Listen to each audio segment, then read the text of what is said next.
Olá pessoal, tudo bem? Prazer, eu sou o Guilherme, sou membro da Liga Acadêmica de Cirurgia e Anatomia da UES. E o tema da nossa aula hoje no Lacanflix é o atendimento inicial de um paciente politraumatizado.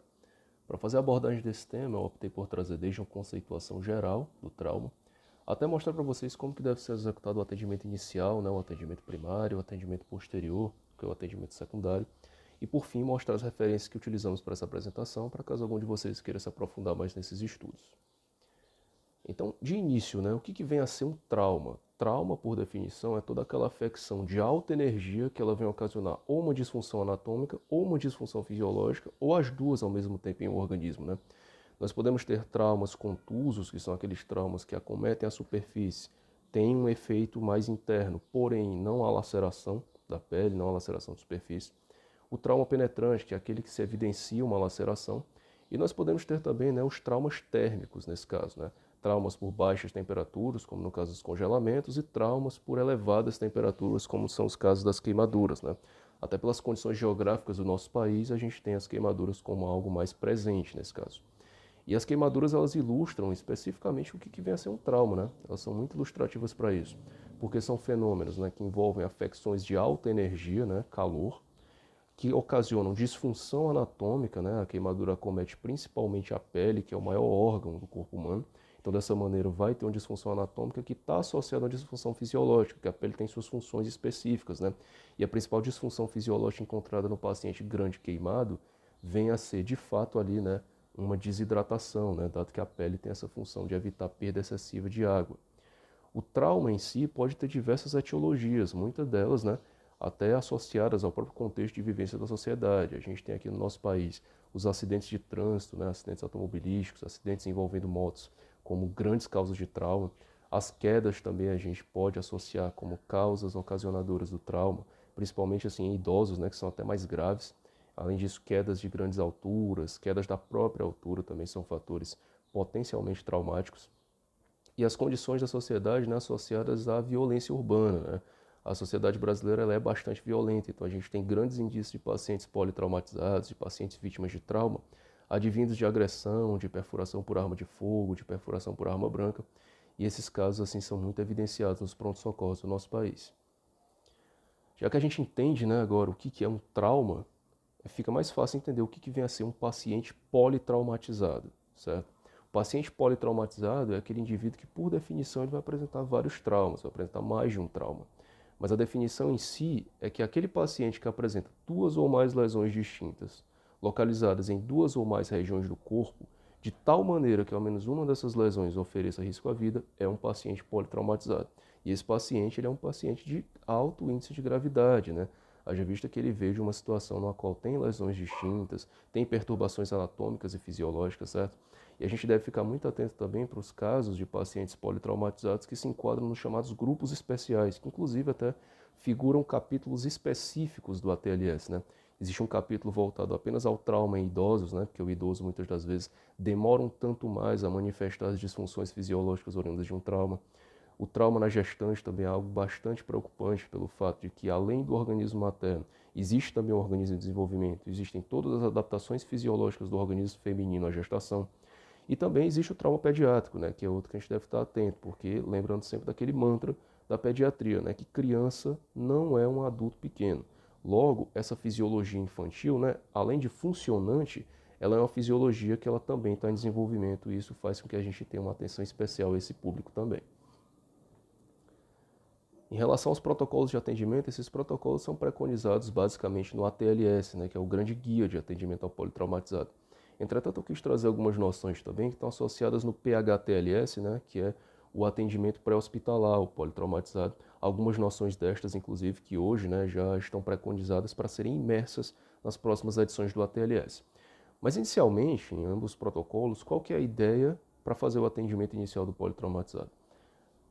A anomalia de maior risco à vida, aquilo que pode matar primeiro o paciente, deve ser tratado primeiramente. Haja visto justamente que pode matá-lo mais rapidamente, pode matá-lo primeiro. Então você deve seguir uma sequência lógica de atendimento que ela é expressa naquele mnemônico, Antigamente o ABCDE, hoje já incluindo o XABCDE do trauma, que vai especificamente analisar cada letra como um fator importante de atendimento. Primeiro o X, para conter exsanguinações evidentes. Em seguida, o A, que significa analisar a perviedade de vias aéreas, procurar indícios de obstrução. O B seria a gente analisar, né, a funcionalidade respiratória desse indivíduo, a funcionalidade da ventilação. O C está associado ao manejo da circulação, do sistema circulatório desse paciente, principalmente buscando evidências de choque, né? No caso ali o choque hipovolêmico sendo mais evidente no politraumatizado. Realizar também um manejo neurológico, né? O disability que a gente chama. O manejo neurológico ele busca analisar o nível de consciência desse paciente que está politraumatizado. E por fim, né, realizar ali uma exposição desse paciente com o controle da temperatura, expresso na letra E, para evitar hipotermias, né, dado que a hipotermia pode ser potencialmente fatal no paciente politraumatizado. De início, a gente deve buscar conter grandes exsanguinações, né, dado que exsanguinações, segundo o ATLS até preconiza para a gente, são as principais causas de morte evitável no trauma. Uma das medidas de conter essas exsanguinações tão evidentes, né, seria a compressão direta desse ferimento, seja por uma pressão manual direta ou ainda com o uso de um curativo compressivo. A pressão manual você coloca um pano limpo, um gás estéreo e pressiona manualmente, diretamente ali. E o curativo compressivo, ele vai fazer o uso de uma atadura, né? Você vai colocar, posicionar as gases estéreis e fazer o enrolamento ali em formato de X, de tal maneira que você consiga, né, realizar uma pressão que seja capaz de conter essa hemorragia, né? Essa contenção da hemorragia está baseada no princípio de Bernoulli, né? Aquele princípio físico da hidrodinâmica, que a gente analisava, né, que o vazamento de um fluido em um determinado recipiente estava associado à pressão transmural e o tamanho do orifício gerado. Aqui a gente adapta esse estudo para o vaso sanguíneo e diz que, evidentemente, quanto maior o tamanho do orifício gerado, né, no caso do ferimento, mais sangrante ele vai ser. Então, quanto maior o tamanho do ferimento, maior o vazamento de sangue. Agora, a pressão transmural é onde a gente atua aqui com a compressão direta, né? A pressão transmural seria a diferença entre a pressão interna do vaso e a pressão externa, né? Em condições normais ela está equilibrada para não haver grandes hemorragias. Mas quando acontece uma lesão do vaso, essa pressão interna ela acaba superando a pressão externa, de tal maneira que a sua compressão deve se basear em promover, né, de uma nova forma essa igualdade entre a pressão interna e externa ao vaso, fazendo com que o vazamento seja reduzido. Ou seja, a gente busca reduzir a pressão transmural para que esse vazamento, né, ali, ele seja, essa hemorragia, ela venha a ser reduzida. Quanto ao tamanho do orifício, isso daí já vai ser solucionado mais no aspecto de uma sutura, coisa do tipo, mas aqui na contenção da hemorragia, a gente vai se basear na pressão transmural, certo? Entretanto, nem sempre vai ser possível conter um grande sangramento a partir, né, ali de uma pressão direta. Alguns sangramentos, né, tão proeminentes, gerados principalmente por amputações traumáticas, parciais ou totais de membros, elas vão exigir um mecanismo alternativo, né, que no caso aqui seria o nosso torniquete, certo? Ele é utilizado para hemorragias nos membros, certo? Ou seja, grandes lacerações ali que parcialmente amputaram ou amputaram totalmente um membro, vão exigir a colocação do torniquete. O torniquete ele pode ser bastante incômodo no paciente, sabe? Porque ele precisa ser bastante apertado. Se você colocar um torniquete em si, no seu braço, por exemplo, e você apertar ele adequadamente, você vai perceber que já incomoda muito. No paciente que tem esse trauma, né, ali na região do membro, ele vai ter um incômodo ainda maior. Só que esse torniquete ele precisa ser de fato apertado, apesar do incômodo, pelo fato de que ele precisa comprimir os vasos das artérias, né, no caso, os vasos arteriais. Você lembra da anatomia, você vai lembrar, né, que as veias são vasos mais superficiais que as artérias. Então, se você fizer um torniquete pouco apertado, a tendência é que você tenha um torniquete venoso e o sangramento arterial continue, certo? Então, é fundamental apertar bastante esse torniquete, certo? Apertar bastante para que você consiga também comprimir as artérias e dessa maneira evitar sangramentos ainda mais profusos, certo? E é importante registrar também o tempo de aplicação do torniquete, porque esse torniquete, uma vez aplicado, você não vai mais mexer nele, certo? Não vai mais mexer nele. Você rodou essa alavanca ali, o molinete, né, que a gente chama, para fazer essa compressão, acoplou ele no local adequado, registrou o tempo, vai levar para um centro de trauma de referência. Há alguns artigos que falam que você deve afrouxar o torniquete a cada 15 minutos, porém as recomendações do PHTLS são de que a gente deve deixar esse torniquete lá. E esse torniquete deve ser tirado preferencialmente por um cirurgião vascular num hospital de referência, né? Esse trauma gerou uma grande assanguinação, foi contido, o papel do pré-hospitalar está cumprido em levar esse paciente lá com uma potencial solução daquela sanguinação e agora, né, passa o caso para o cirurgião vascular para ele solucionar de fato aquele contexto, certo? Então a sanguinação ela é contida por esses dois mecanismos.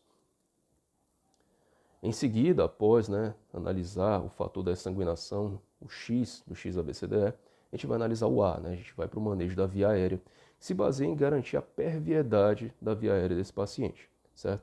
Perviedade, a gente vai estar se referindo a essa via aérea estar permeável, né? Ou seja, a gente vai buscar evidências de obstrução. A gente vai buscar corpos estranhos que possam estar alocados na via aérea. A gente vai buscar algumas secreções, né, que precisem ser aspiradas. A gente vai buscar analisar também a própria língua do paciente, né? Porque você há de convir comigo que a base da língua ela pesa mais do que o ápice. Então é comum que a base da língua ela caia sobre a via aérea no politraumatizado e sim venha a obstruir essa via aérea, venha a impedir a passagem de ar, certo? Já de primeiro momento, em contato com esse paciente, você deve buscar uma comunicação verbal, lembrando lá que o som ele é fisicamente uma onda mecânica, né? Isso, a onda sonora é uma onda mecânica. Sendo uma onda mecânica, ela precisa de um meio para se propagar. O meio, normalmente, que é a nossa voz, né? O som da voz se propaga é o ar. Logo, se você se comunica com esse paciente e ele é capaz de se comunicar de volta com você, isso significa que esse som está sendo transmitido ali pelo meio, que é o ar. Ou seja, tem ar passando nessa via aérea, ela não está totalmente obstruída.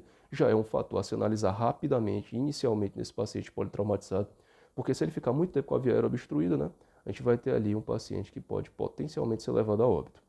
Além disso, a gente vai utilizar as manobras de abertura, né? Existem duas muito conhecidas, uma delas chin lift, que seria aquela no qual acontece uma elevação do mento, essa da imagem à direita, e também, ao mesmo tempo em que se eleva o mento, você abaixa ali a testa, abaixa a região frontal da cabeça do paciente.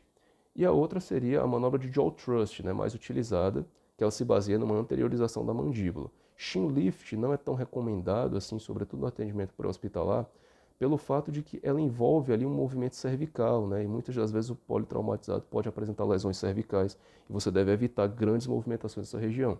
E a manobra de chin lift faz justamente, né, com a elevação do mento um movimento cervical que deve ser evitado.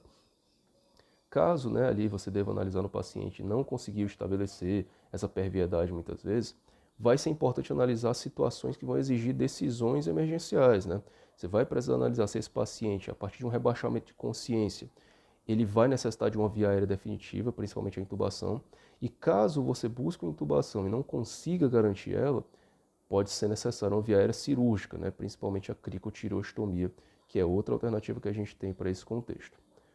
Paralelamente ao manejo dessa via aérea, né, junto com o ar, né, que vai analisar a obstrução, vai analisar o trânsito da via aérea, sua perviedade, você vai estar realizando justamente a imobilização cervical. Né? Ao passo que você está tendo esse primeiro contato com o paciente, você vai estar imobilizando a cervical dele. Vai utilizar o colar cervical, né, ele é adaptável para cada paciente, ele é ajustável, ele inclusive apresenta aqui, se você olha ali na frente, uma certa abertura, que é justamente para caso você precise fazer uma crico nesse paciente, né, justamente aqui na região do pescoço.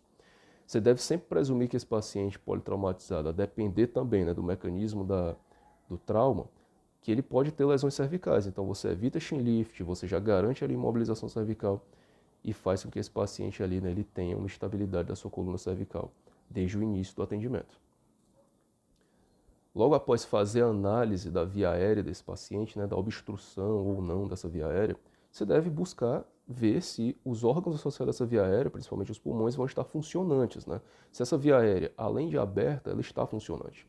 Então, de primeiro momento, você vai realizar aqueles aspectos semiológicos básicos, né? Vai fazer uma inspeção do tórax, da região do pescoço aqui, buscando uma expansibilidade desse tórax, certo? Se esse tórax estiver se expandindo, simetricamente, assimetricamente, buscar analisar a posição da traqueia, porque em alguns casos de traumatismo torácico, né, como do pneumotórax hipertensivo, esse desvio de traqueia ocasiona fatores ainda mais severos. A distensão de veias jugulares também pode ser um fator associado a alguns tipos de trauma torácico, né?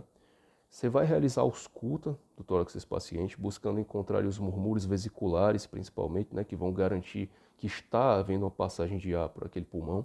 E a percussão torácica, muito embora preconizada no ATLS, no PH-TLS, ela não é tão utilizada, né? Porque você deve se lembrar que isso aqui é um atendimento de emergência.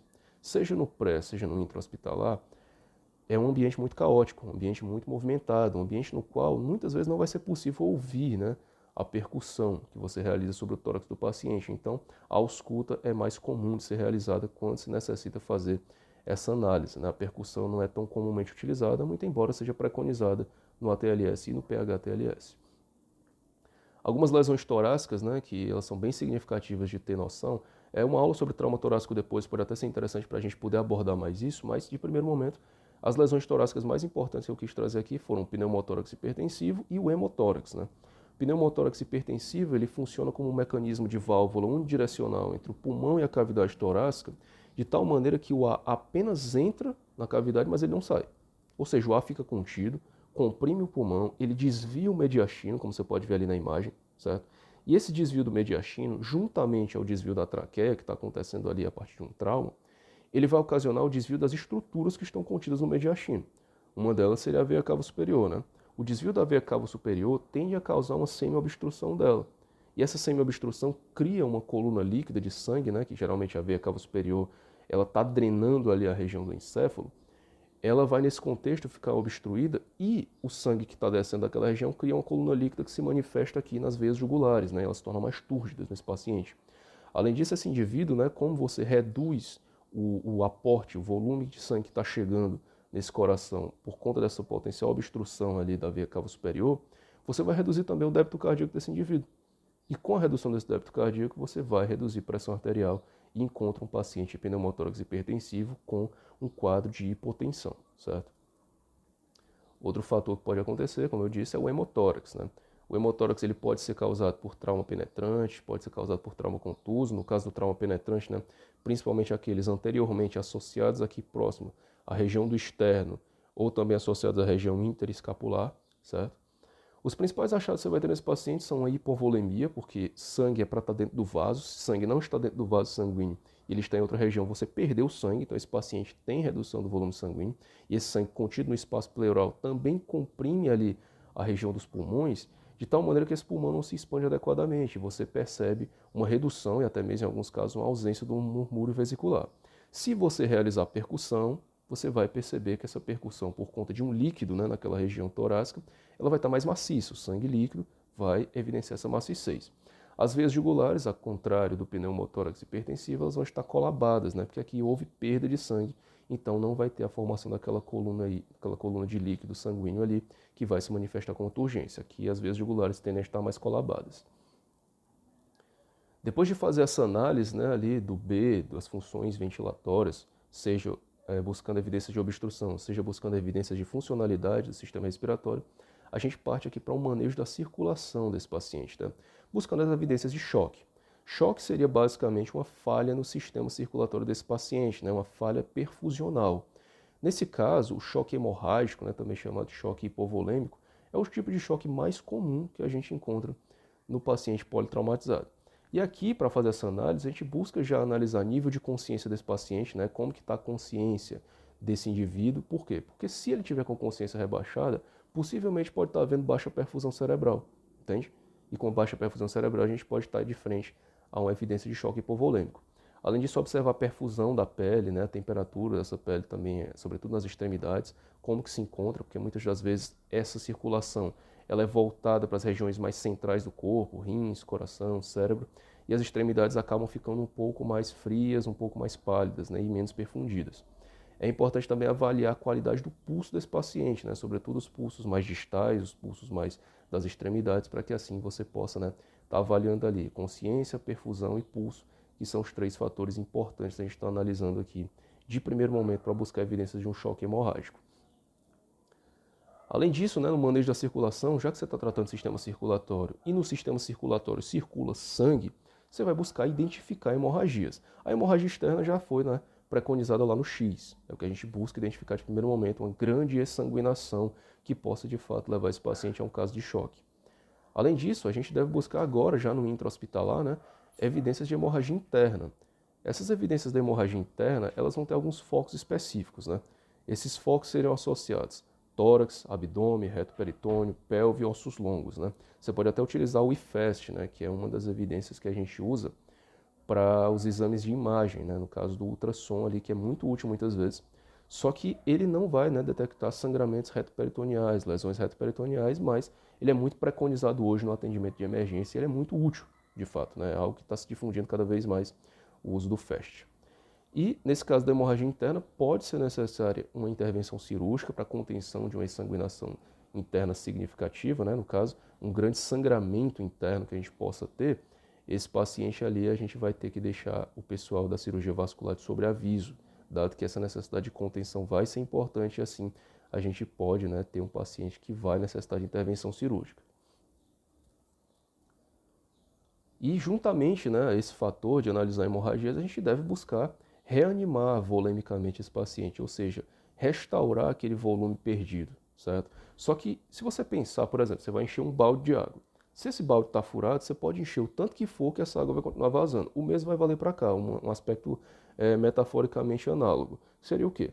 Você não tem necessidade, nem tem lógica também, você garantir uma transfusão sanguínea para esse paciente sem controlar a hemorragia antes. Não tem como garantir uma reanimação volêmica sem controlar a hemorragia, porque essa reanimação que você está realizando, ela vai ser perdida, porque ela vai embora também, entende? Então, de primeiro momento, vai ser importante realizar a obtenção dos acessos venosos e garantir essa reanimação, primeiramente a partir de solução de cristalóides, né?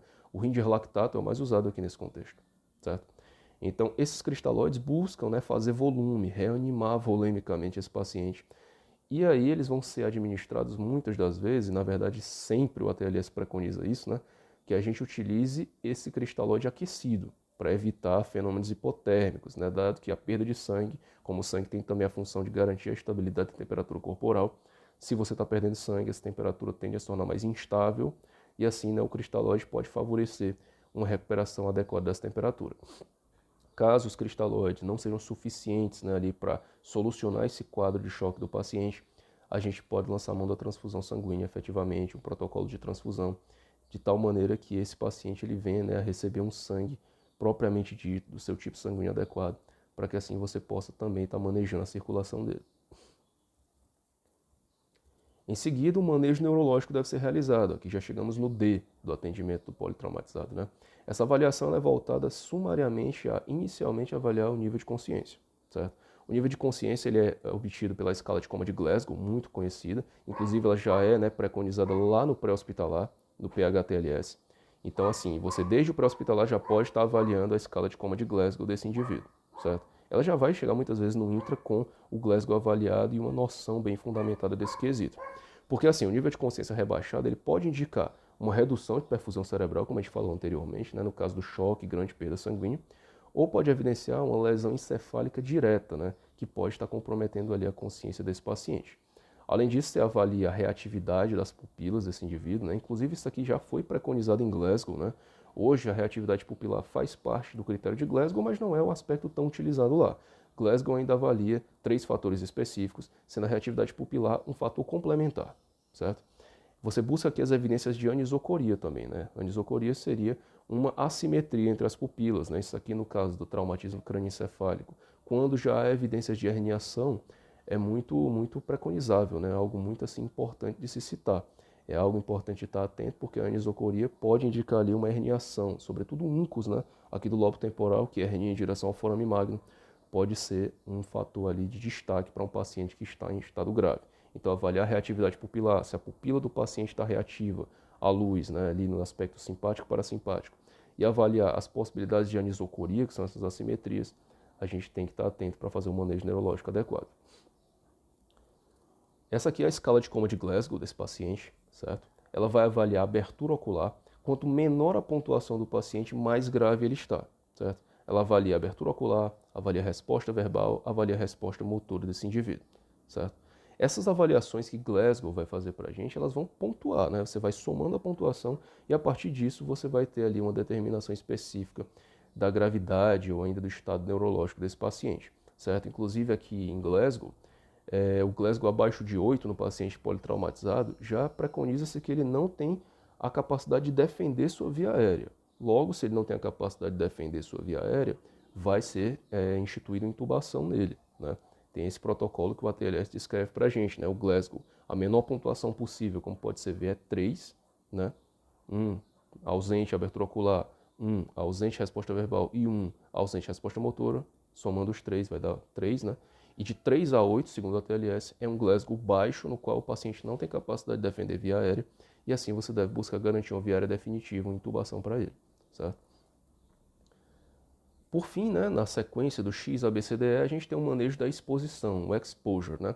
Que quando esse paciente chega no intra-hospitalar, você busca controlar o ambiente, certo? Adequando a temperatura local, já realizando um aquecimento dos fluidos, né? Sobretudo ali os cristalóides que vão ser administrados. Você vai realizar a exposição desse paciente, né, a exposição das vestes e tudo mais, para que você possa analisar eventuais lesões que você ainda não tenha visto, certo? avaliar ali algum fator adicional que possa ser considerado nessa análise, nesse atendimento. E você vai realizar uma cobertura do paciente no intuito de evitar hipotermia potencialmente fatal para esse paciente. É coisa até de ficar atento na temperatura do ar-condicionado da sala de emergência, ficar atento também a esses fatores, porque eles podem ser algo que venha a fazer diferença, né, no atendimento desse politraumatizado. E aqui, depois de terminar, né, o XABCDE, evidentemente, ali no intra-hospitalar, você estabilizou seu paciente, você vai fazer uma nova análise disso, né?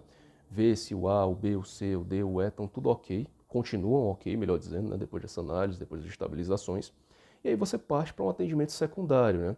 Esse atendimento secundário, ele vai ter uma certa razão semiológica de acontecer, sabe? Você vai avaliar com base no mnemônico, né? Eu até destaquei em vermelho aqui o mnemônico SAMPLA, né? Antes era amplo, agora a gente coloca o S também para avaliação dos sinais vitais desse paciente, né? Sinais vitais, frequência respiratória, frequência cardíaca, certo? Tudo isso buscando garantir, né, que esse paciente foi plenamente estabilizado.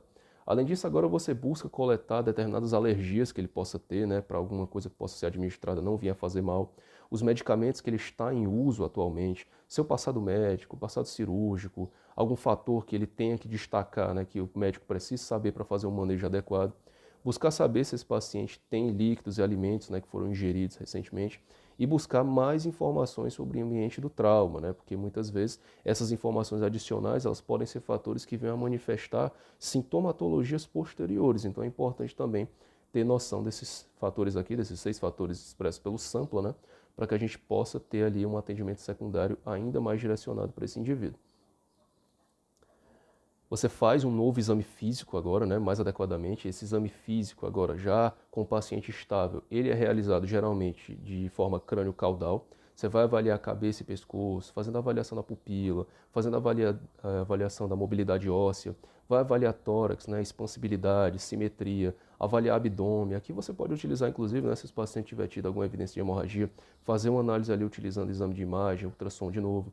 Avaliar a região pélvica, né, sobretudo buscando evidências de cisalhamento que possam garantir e trazer para a gente mais noções se houve trauma pélvico ou não, certo? Dado que essas evidências de cisalhamento já tenham sido realizadas anteriormente, aqui a gente pode não ter deixado passar lá, aqui perceber de novo e perceber algo que não tenha sido visto de primeiro momento.